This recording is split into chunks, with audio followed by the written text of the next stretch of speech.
Қыздар, баршаларыңызға сәлем. Бүгін мен сіздерге ауызда еритін тамаша алмалы бәліш рецептімен бөліскім келеді. Міндетті түрде астына қажетті ингредиентті жазып кетемін. Дайындап көріңіздер, бұл сөзсіз өте дәмді. Алдыменен бізге алмаларды турап алып дайындап алу керек болады.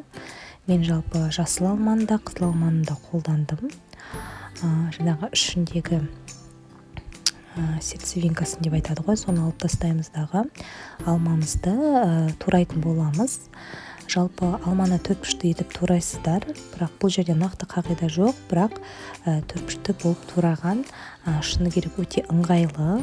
Жаңағы тіпті пирогтың ішінде де өте жабықсы болып шығады. Тым ұсақ емес, тым үлкен емес етіп тураңыздар. Мен осындай етіп турадым. Жалпы бұған алмадан басқа қандай жаңа жемісті қосуға болады. Бұл жерде алмұртты қосуларыңызға болады. Алмұрт пенен алманы араластырып қосуларыңызға да болады. Жалпы үйде кейде балалардың қалып қойған жеміс-жидектер болады ғой. Алмалар қалып қояды, балалардың тістелінген алмұрттар қалып қояды. Соларды да қолданып жіберуге болады. Мен міне осылай қызыл алма менен жасыл алманы араластырып тұрып қостым. Егер де алмаларыңыз қышқыл болса да қоса беріңіздер, уайымдамаңыздар. Себебі біз қазір яғни начинкасына, салмасына қант қосатын боламыз. Сол себепті дәмі жаңағы қышқыл болмайды. Осылайна дайындап алдым барлығын. Кейін табаны алып, антипригарная таба болса өте жақсы болады. Менде кәдімгі таба болды. Соған қантты саласыздардағы, бұны еріту керек негізінде. Оған жаңағы содан кейін сары майды, сосын осы алманы салып барлығын қайнату керек. Мен қантты еріте алмадым. Жалпы егер антипригарная жаңағы таба болатын болса, онда еритін еді. Мен осылайынан араластырып, кейін сары майымды қостым. Сары майды қосқан кезде, яғни менің қантым ери бастады. Кейін осының үстінен алманы қосып, араластырып, осы алманы жаңағы қайнататын боламын. Алманы жалпы уақытын нақты айта алмаймын, қыздар, бір 10 минут шамасында. Бастысы бұл джем секілді болып еру тиіс. Яғни джем секілді жұмсақ болуы тиіс. Бұл қазір өзінің шырынын шығарады. Сондай джем секілді, варенье секілді болып шығады. Бір 10-15 минут шамасы, одан көп емес енді. Кейін мұны міндетті түрде суыту керек болады. Енді қамырын жасаймыз. Қамыр өте оңай жасалады. Бұл жерде жаңағы меншікпенен жасауға болады. Миксердің қажетті емес. Бір жұмыртқаны жарып аласыздар. Жұмыртқаның үстіне қант қосасыздар, араластырасыздар. Кейін осының үстіне жаңағы сары майды қосамыз. Сары майды қосасыздар да оны араластырасыздар. Кейін қопсытқышты ұнға қосып, ұнды жаңағы қамырымызға салып, қамыр елейсіздер. Қамыр азғантай мөлшерде қолға жабысуы мүмкін. Сол себепті қамырды елеп болғаннан кейін тоңазытқышқа ең кемі 20 минутке қойып қоюға керек болады.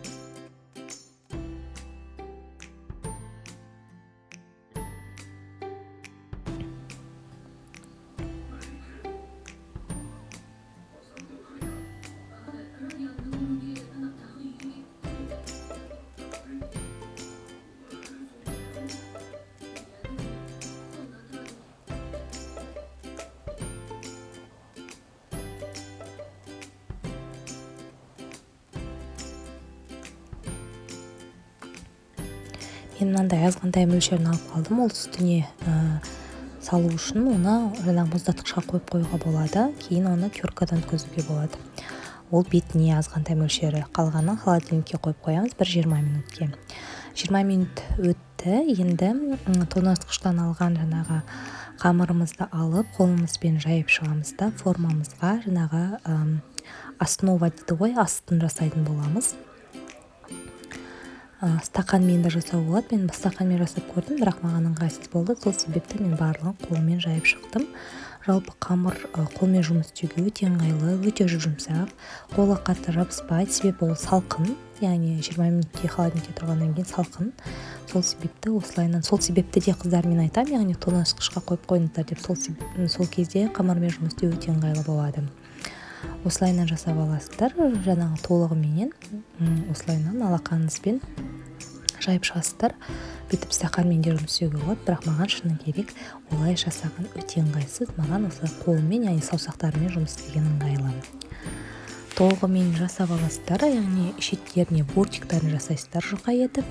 Бұл бір қамыр барлығын жасап шығуға жетеді. Айта кетейін, менің формам 26 сантиметрлік.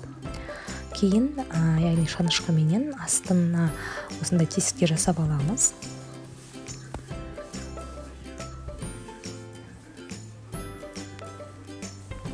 Енді біздің жаңағы қоспамызды, яғни салмамызды саламыз, алмалы салмамызды. Бұл менде біраз суды, мен жаңағы қамырын жасағанға дейін, оны жаңағы тоңазытқышқа қойғанға дейін менің жаңағы алмалы массам суды.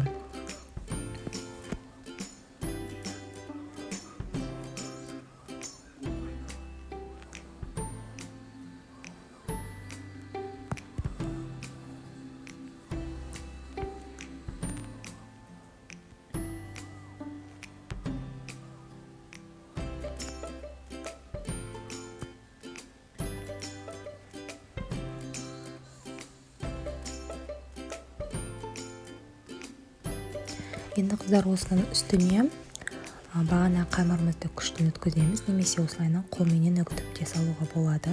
Мен қолмен үгітіп салдым, себебі 20 минуттың ішінде шыны керек мұздатқыштың ішінде менің қамырым толық қатып үлгермеді. Сол себепті мен осылайынан қолмен үзіп салдым. Егер де сіздердің уақыттарыңыз болса, яғни кішкене тосып, қатқаннан кейін жаңағы үгіткіш арқылы, яғни үккіш арқылы өткізіп, терка арқылы салуға да болады. Бірақ мен осылай жасадым. Шыны керек осылайынан жасаған әдемірек көрінді, және де дәмдірек болды.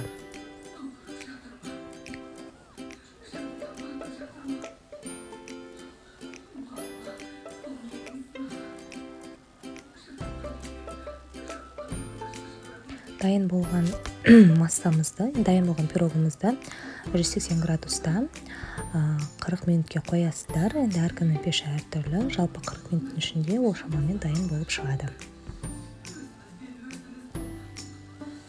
Қыздар, менікі дайын болып шықты. Осындай керемет болып шықты. Шыны керек ауызда ериді, өте жұмсақ. Дәмі деген ерекше, керемет болып шығады. Оңай әрі тез дайындалады. Міндетті түрде дайындап көріңіздер. Отбасыларыңызды тәтті бәліштермен қуанта беріңіздер. Өте ерекше, өте әдемі. Тіпті қонаққа жасап берсеңіздер де керемет болып шығады. Ас болсын.